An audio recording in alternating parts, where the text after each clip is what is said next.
I just want to address something I've seen in the comment section by one or two people in the last couple of weeks saying that CJ's really played out the Mandarin card. 1 second, sorry. Like, CJ needs to stop putting orange in that in his videos. It's no longer funny whenever he slips it in the background, and do you think he even notices that he's actually doing it? And I've got to be honest with you, I've never really noticed that I've always got orange or Mandarin in one of my videos at a time. I've genuinely never, it's not something I intentionally go out to do to, I don't know, maybe make someone laugh or cringe or anything like that. It's not something entertainment wise that I certainly don't try and do. I mean, maybe it's happening in the background like subconsciously and it's just never like clicking with me personally. That could be it, genuinely. It maybe just slipping by my radar.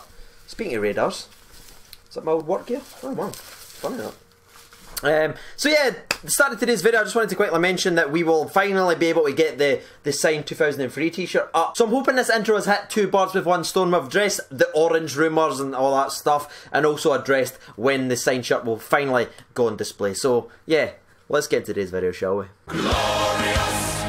No, I won't give in till I'm victorious. Hello everyone, this is CJ Novo 992 and today we are back for another brand new video. Today's video is actually going to be a kind of a clean-up episode of the Rangers Roundup, which was uploaded yesterday. We have a wee continuation on of one of the stories. That's right, the one involving BBC and a decapitated picture of Ryan Jack. No, I'm not kidding if you've not seen the story. So we will continue that. Don't worry, we'll get there. We also have a bit of striker news in the form of Umar Sadiq and is the rebirth of the flute going to be back in the mix. And also have a fun and interesting story involving Ryan Kent that just missed the Rangers Roundup, so we will be discussing that today. I just want to give a massive shout out to each and every single person that I met at Resonate Gaming in Glasgow. It was a sort of gaming convention, YouTubers were there as well. It was an absolutely brilliant experience meeting so many members of the Novo Nation in person. It was great taking pictures and everything like that. Also, can I just be a wee bit of a fanboy for just 1 second? I met this man. Look at him. He's 7 foot and he plays...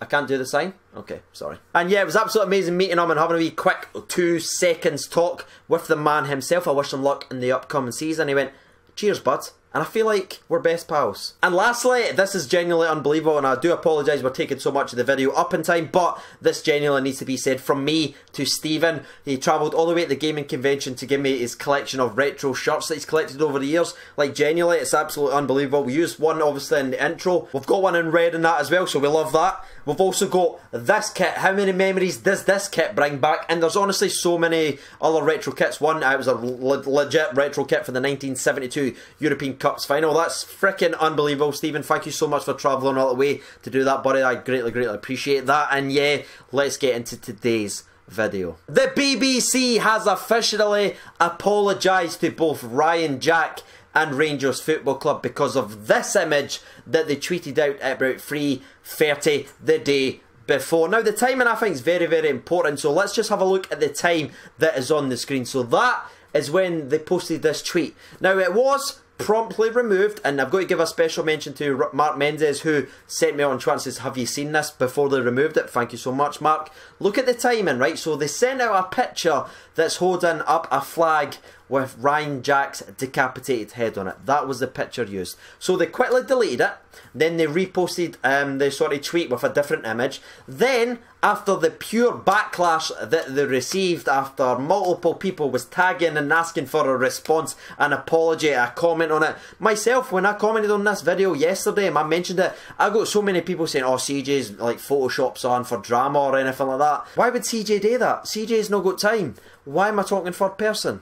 Back to the story, however, the BBC officially tweeted at 1:54 the next day to write out this sorry forsaken apology. I'm going to actually read out because honestly it's just so paper thin, I could literally blow through it. Right, it said, yesterday we posted a picture of Aberdeen fans to illustrate a story about the sales of the tickets for the League Cup semi-final. The image used contained a flag with an offensive image on it that related to a Rangers FC player. When this mistake was spotted, the picture was used to illustrate the story was changed on both accounts. We regret the error and apologise to the player and Rangers Football Club for this mistake. Now that was at 1:54 the next again day. you might be thinking to yourself, if they felt so sorry and they realised their mistake and they just wanted to apologise to not only Ryan Jack but Rangers Football Club, why did they wait nearly 24 hours to do it? And I wish I had the answer, but I think we all know what the answer is. It's just absolutely bollocks. Clearly, they didn't want to say none, they never wanted to apologise, they just tried to sweep it under the rug. Because of the fan backlash for people tweeting and constantly not letting this go away, I know it made some of the news outlets and some of the papers and everything like that because the fans would just not light up. The BBC has had to come out and apologise. Thankfully, at least they've done that. But why? My question is, why did they wait nearly 24 hours to apologise to not only Ryan Jack and Rangers Football Club? Why? Why wait that long? It doesn't make any sense. If you realise you've made a mistake at 3:33 when you deleted the tweet one day, why does it take you 1:54 the next day to apologise? Think about it. Doesn't make sense, does it? And like I touched on earlier in the video, some people didn't believe that image that I fired up on yesterday's video was real. They thought it was Photoshop or fake. Hopefully this now shows that I only sort of report on the real stuff. And yeah, I genuinely want your opinion. Now that you know it's real, now that the BBC has took nearly 24 hours to apologise to Ryan Jack and Rangers, what is your thoughts? I want your reactions in the comment section below because I think it's absolutely disgusting. Yes, fair enough, they finally apologised and that's fine. But why, oh why, does it take you 24 hours to do it? That's going to be my question of today's episode regarding story number 1. Story number 2 and story number 3 are quick little player review and edits that just missed out in yesterday's Rangers roundup. The first regarding Umar Sadiq. Now, we made a video about 2-3 weeks ago where Gerrard came out and he challenged Umar Sadiq, saying he's not in the squads, he's not in the starting 11, he's not even making the bench because he's not doing well enough off the field. He's not training hard enough, he's not proving it each and every single session. 3 or 4 weeks later, he has actually been putting in the graft and Gerrard has actually been on record, on an interview, giving him a lot of praise, saying the guy's working hard, his application's a lot better, he's pushing himself, and he's given Gerrard something to think about in the striker position, which is absolutely brilliant because I like to see that. Gerrard clearly set a challenge to Umar Sadiq, and it's good to see Umar Sadiq's got the mentality, because I suppose a lot of players could just crumble because he's on loan for Roma, maybe just want to tuck tail and run, like that could have been the mindset, but the guys went, no, I'm here to play for the famous, I'm here to play for Gerrard, and I'm here to work hard, and that's pretty decent that he's actually dug down and he's actually putting a lot of graft in. Now, does that mean that he's going to be starting this semi-final? I think it's a very, very high probability regarding that, especially the way that Gerrard phrased his words. He obviously didn't full on offer him it because he still needs to prove it, but again, I just wanted your reaction to that. Now that you've heard Gerrard sort of back him and say he's working hard, he's impressing in training, and he's giving him a headache in the striker position, what is your thoughts? Are you a lot more open to the idea? Because remember, when we made that video 3 or 4 weeks ago, people were not happy at the thought of Umar Sadiq starting that semi-final. Now, if Gerrard sees a lot in him, I'm going to believe in the gaffer, and I'd maybe be open to the idea, especially if he continues to work hard. But again, that is just my opinion. I want yours in the comment section below. Now, before we reach the end of today's rapid video, or it should be pretty rapid, it is time for a sponsor break, and my sponsor break cup is finally getting cleaned. So we're just using this. What colour is it? Oh, never meant that. 3, 2, 1, sponsor break!